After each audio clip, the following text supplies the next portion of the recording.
Today we're going to draw some arterial blood gases. So we would check the patient's chart for the order, and we would also check to see if they are on any blood thinners. If they would happen to be on blood thinners, then we would hold pressure longer once we've done the needle stick.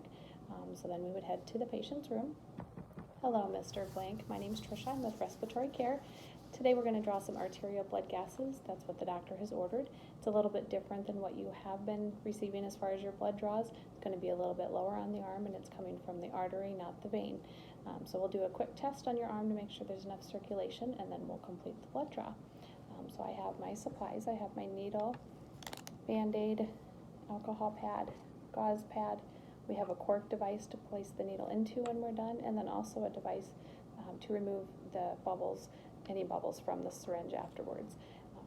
So I would place my gloves, then Mr. Blank, we're going to put your arm right up here on this little towel, just relax it, and then I'm going to have you place your hand into a fist for me.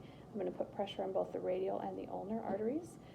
Then go ahead and release that hand slowly, and you'll see your hand is blanched, not a lot of circulation going to the hand. So I'm going to remove pressure from the ulnar artery, and I see that your color returns very quickly. We want that to return within 5 seconds.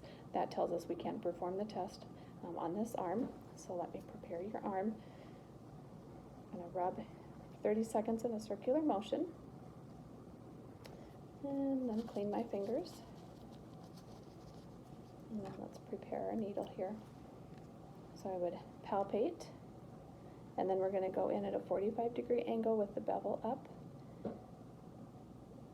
As we go in, we're going to watch for blood return, and prior to doing this, we would have pulled back about 5 cc's. We'll watch that blood fill, and then we would put pressure as we release that needle there. We would hold that pressure for anywhere from 3 to 5 minutes, or if they were on blood thinners, then we would hold anywhere from 3 to 10 minutes for that pressure.